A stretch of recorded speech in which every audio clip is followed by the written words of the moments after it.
Sadhguru. India is well known for spirituality and has witnessed many realized masters who have worked for the upliftment of mankind. Even today, you are here amongst us, and many other gurus are there. Still, India is in such a bad state. Why? India is the way it is right now because still it's in God's hands. Unless you take it into your hands and do something meaningful in this country, it will remain this way or get worse. Now, if you really are concerned about the national situation or your social situation, it's very, very important that you take it into your hands in a committed way and really do something about it. Some time ago, when I was just 15 years of age, I happened to read this passage by Swami Vivekananda. He said, "Give me 100 people who are truly committed, I will change the face of this country." It made me feel so ashamed. In such a large country, couldn't he find 100 people committed for what all of us want? A man like Vivekananda doesn't come every day. When he comes, he could not find 100 people. What a shame it is. Not for him, for us as a nation. Since that day I thought, at least as a tribute to Vivekananda, we must create 100 truly committed people. And today, I can say very proudly, and it's a very joyous for me to say this, that today we have hundreds of people who are truly committed to make this change happen. The change is beginning to happen, but not enough. It is not enough. What I see is 100 people are not enough. Today we need 1,000,000 people who are really committed. Only then something really worthwhile will happen in this nation. All of you who are here today, I request you, beg you and plead with you that in whichever capacity you can, in whatever sphere of life you are, please commit yourself to create a beautiful situation in this country, which is a part of this world anyway. Please do that, because without this commitment, thinking, people are saying this is all divine plan. Because your stomach is full, you can talk this kind of philosophy. If you had your stomach empty, you would have your own plan to get your food. Isn't it so? Now life is comfortable for some people, those people are saying it is all divine plan. Now, once you have taken one part of your life into your hands, you cannot leave another part to somebody. See, for example, one big bane in this country right now is the huge population. This is not divine plan, this is just irresponsible reproduction. That's what it is. This is not divine plan. With the help of medical sciences and so many other systems, you have taken your death to some extent into your hands. When you take your death into your hands, you must also take your birth into your hands, isn't it? When we have taken death into our control, should we not take birth also into our control? Now, you want death to be in your control, but you want birth to be in God's control. This will not work. Leave both to His control, He will maintain the balance. Once you have taken one, you better take the other also. The calamity that you see in this nation is not because of divine plan. The calamity is callousness of human beings. The calamity is non-committed way of existence. The calamity is irresponsible way of living. That is the biggest calamity. You said that calamity right, there is no calamity. How to love people who irritate us the most? How to love people who irritate you? Don't pretend to love them. Just understand that they're irritating you. Why they're irritating you? Simply because they are not the way you expect them to be. They are not the way you want them to be. and you also in the same breath claim that you believe in God. If you believe in God, the person who irritates you also happen to be a creation of God. And he seems to be such a masterpiece that he can just irritate the hell out of you. Isn't it? So, don't deceive yourself. Just see, irritation is happening because you have held as what is right and what is wrong. You have decided, this is the right way to be. If there's some other way, they will irritate you first, then you will get angry, then you will hate them, then you will want to kill them. These are all natural processes, simply because you are expecting everybody in the world to be like you. If everybody in the world were like you, could you be here?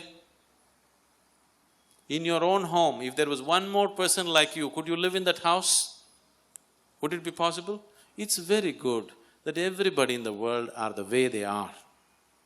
Any human being you take here, this whole mass of people, they're absolutely unique, isn't it? Yes? They're absolutely unique. The person who is sitting next to you right now, if you look at them, you will see there is no other human being like this person anywhere in this planet. There never was one, there never will be one. This is an absolutely unique human being. If you recognize that there is only one like this, it is such precious material. How can it irritate you? Absolutely unique human being who is sitting next to you, please see. Just turn around and say, people sitting next to you are absolutely unique human beings. There isn't another one like that. And it is such a miracle for you that today you are sitting next to this human being who is absolutely unique. Never before, never again on this planet. Where is the question of irritation? You are blind, that is why you are irritated. You are simply blind to life. You have not opened your eyes and looked at life. That is why you can be irritated. Otherwise, how can anybody irritate you? What is the difference between mind and Atma?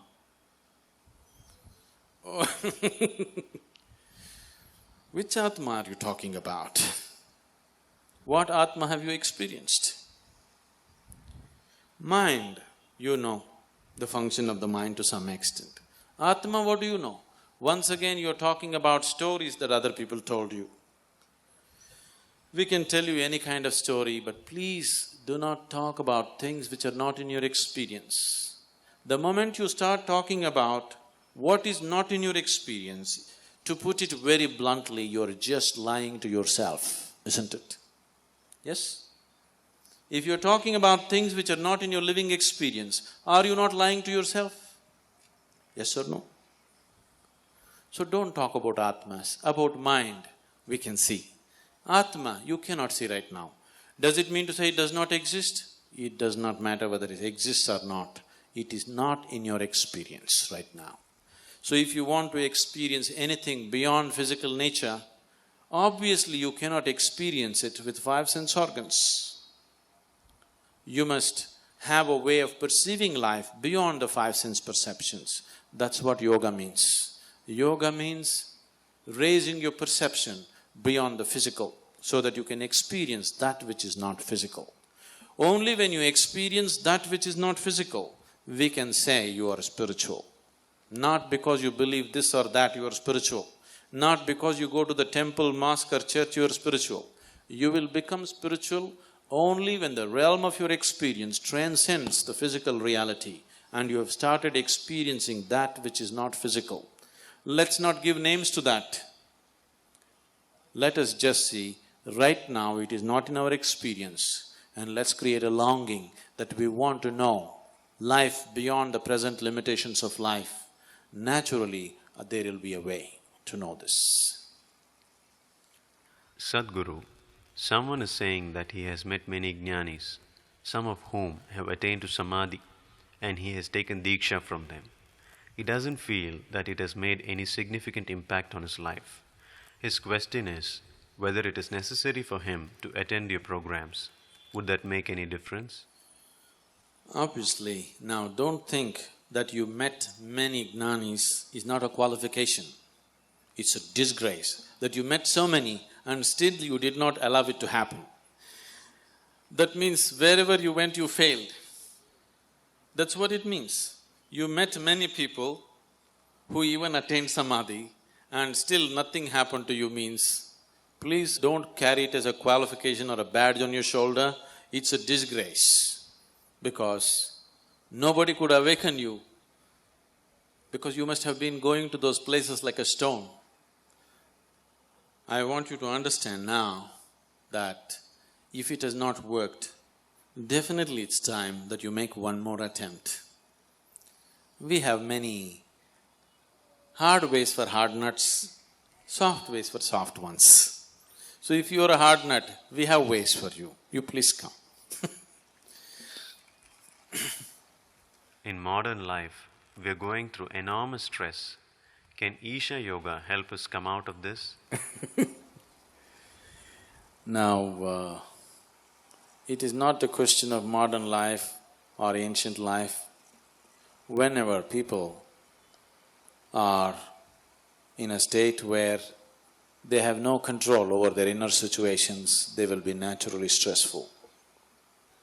It is not because of external situations that you're stressful, it is just that your inner situations, your mind, your body, your emotion and your energy is not in control.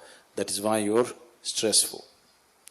Definitely Isha Yoga will do miracles for you in that direction. There are so many gurus today. All are claiming different things in the name of liberation. How can I know who is the right guru for me?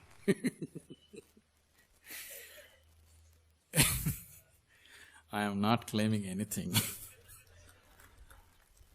Nor do I want to be your guru. No guru, if there is one, is ever desiring to be your guru, okay?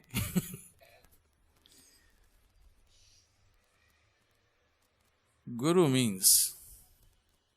Gu means darkness, Ru means dispeller. One who dispels your darkness is your guru.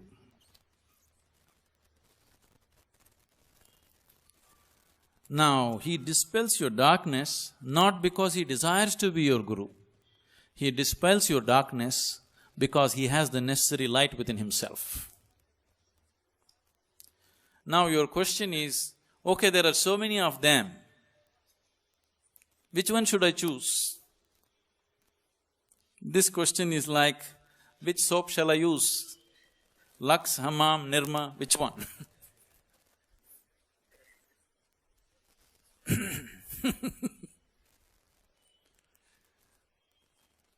It's not for you to decide that anyway.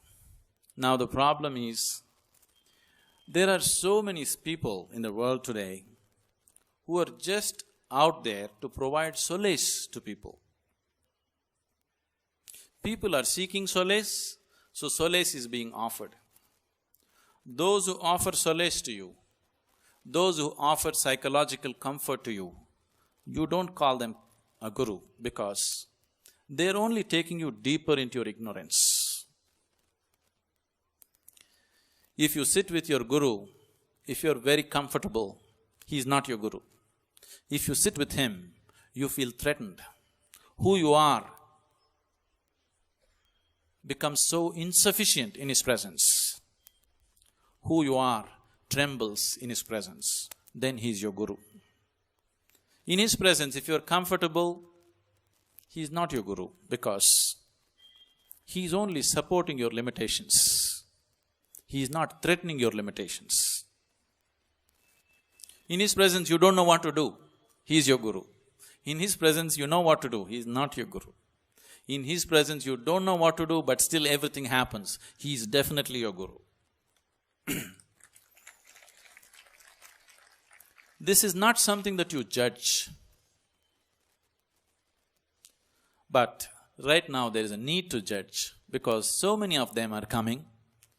I don't know how many more people have spoken in the same grounds.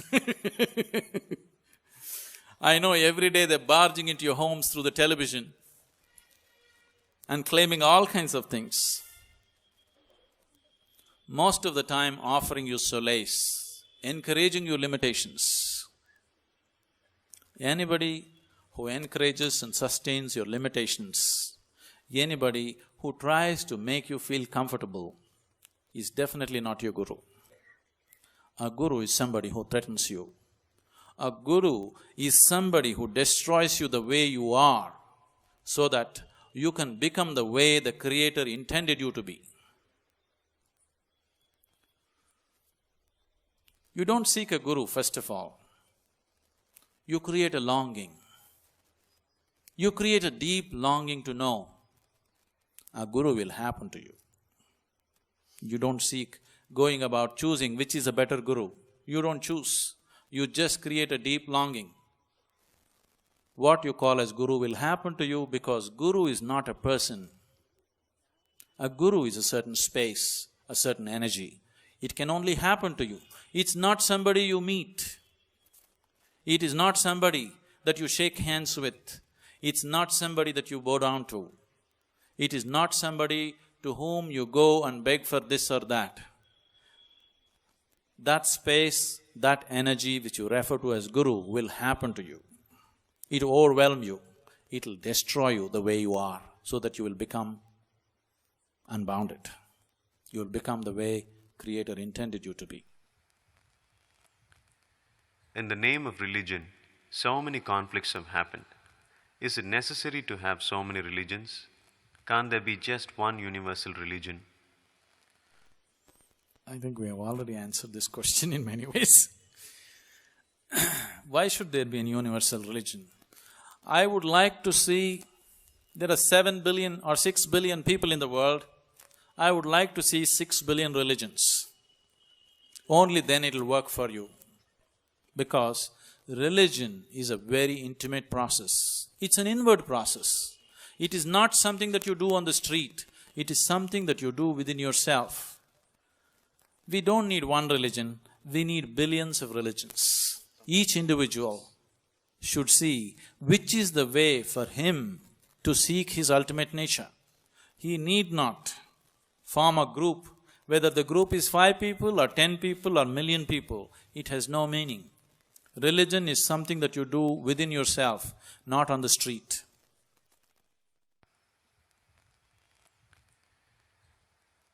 Sadhguru, what is dhyana? How is it different from puja and prayer? Does practicing meditation bring well-being to us the way we want it, just like performing rituals does? There is a catch in the question. Bring well-being to us the way we want.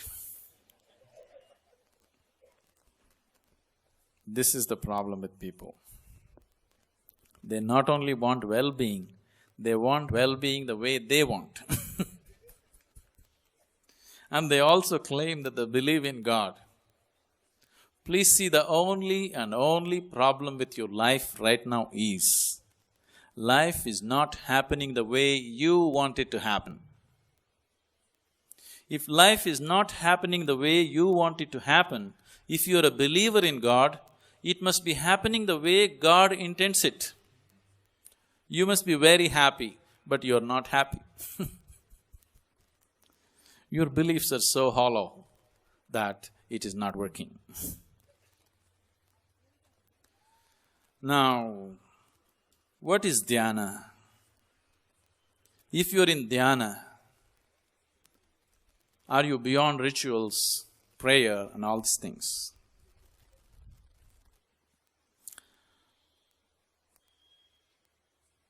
Dhyana means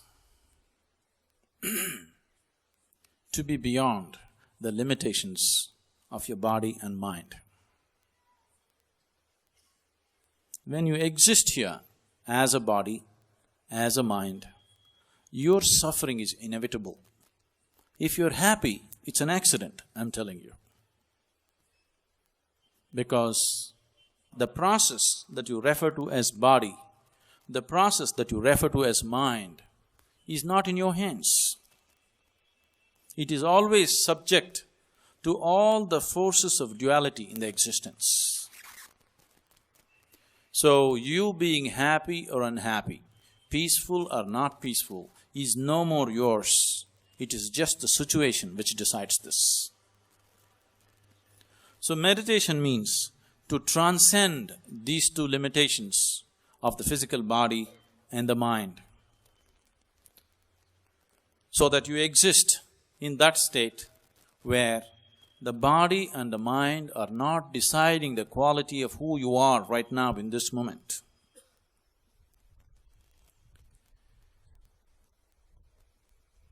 To be in meditation means to be in that state. To be in dhyana means to be in that state where you are in touch with the source, that which is the basis of this body and this mind.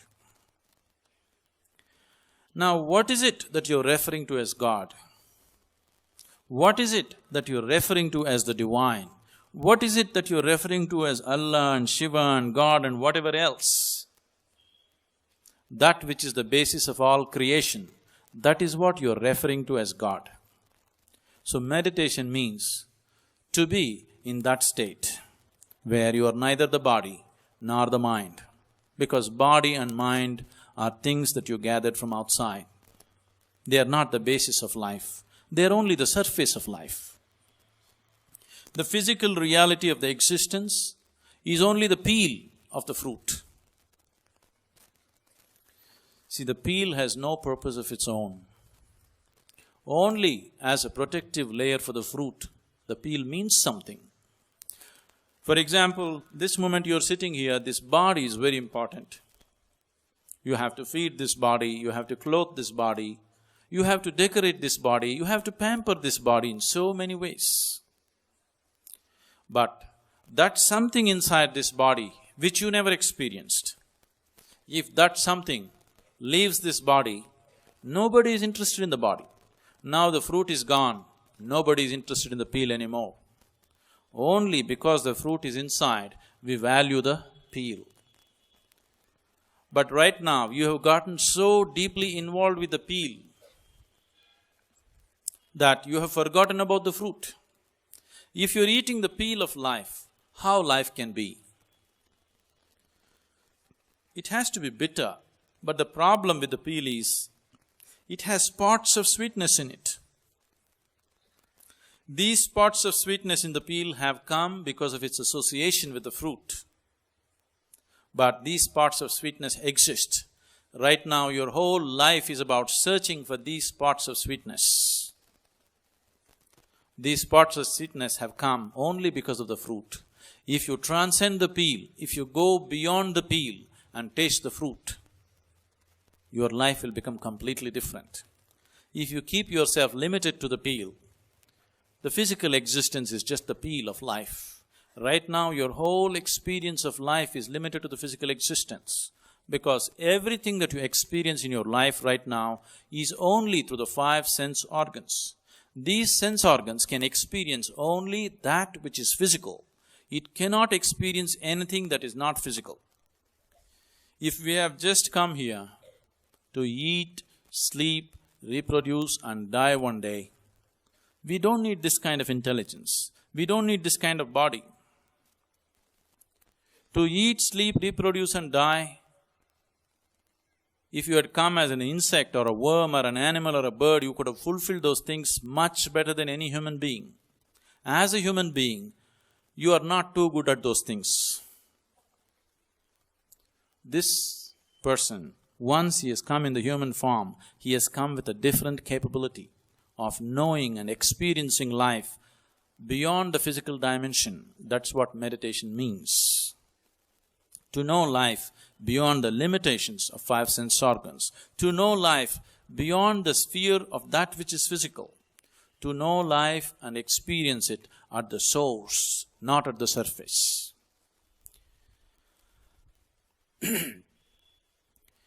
Is it not enough for me to pray? Your prayer is just 99% of the time is just an expression of your fear and greed. It has nothing to do with divinity. It has nothing to do with the source of life. It is very much the surface.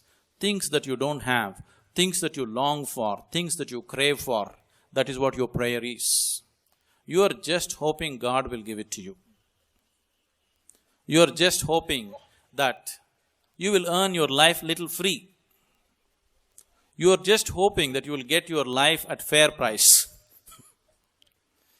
It's not working, but fear itself is not going, even peace is not coming into your mind because of this.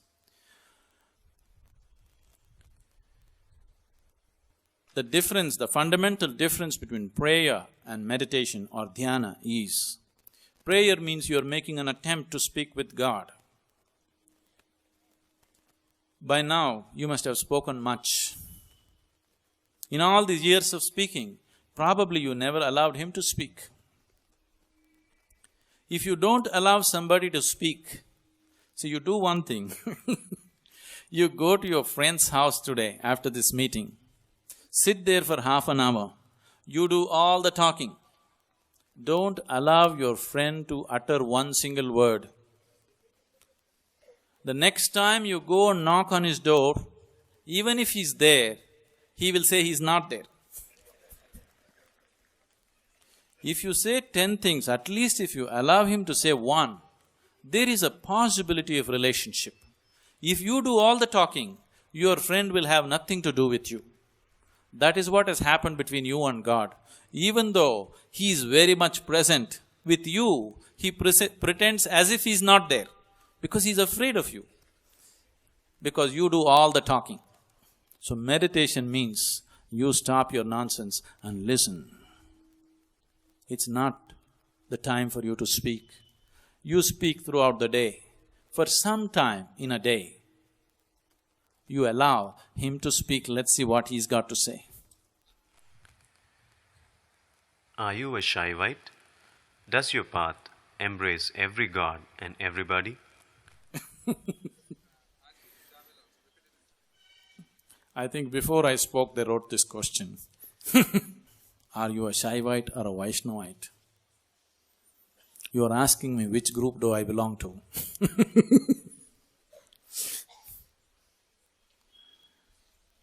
I am a kind of person that no group will like. Because in many ways I am a threat to all groups. First of all, why do you want to form a group?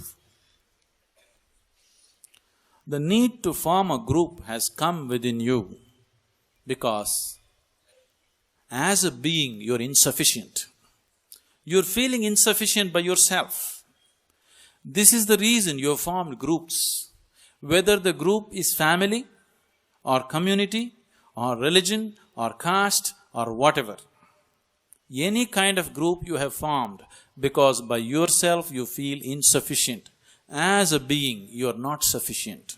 You have not found anything within yourself which is of such value that if it sits here, it is complete by itself. You have not found anything of substance within you. That is the reason why you are forming a group. That is the reason why you belong to your group. Whether you are a Vaishnava or a Shaiva, or you are this or that, the fundamentals, the psychology behind the need to form a group has come because of your insufficiency. You have not felt who you are. You have not bothered to see who you are. You have not bothered to experience what is the nature of your being. That is the reason you have formed a group. Now, my whole work and my life is to help people experience the divine within themselves. If you experience the divine within you, after that, definitely you would not have any need to belong to any group. You don't even have to identify yourself as a human being and alienate yourself from the other life forms in the existence. You can just exist here as life. Life is sufficient unto itself. You don't have to make Saiva out of it. You don't have to make Vaishnava out of it. You don't have to make Hindu out of it. You don't have to make Muslim out of it. If you sit here, this being is sufficient. Now, people are always struggling with this because they're trying to find value for themselves from outside. They're always trying to add value to their life, either through education, or through the clothes they wear, or through the jewels they wear, or through the homes that they stand in, or through the visiting cards that they carry. You are doing all this because somewhere you have not experienced the nature of who you are. You have not even made an attempt in that direction. So belonging to this group or that group only retards you. It doesn't matter which group you belong to, it retards you. If you are planning to form an Isha group, that will also retard you.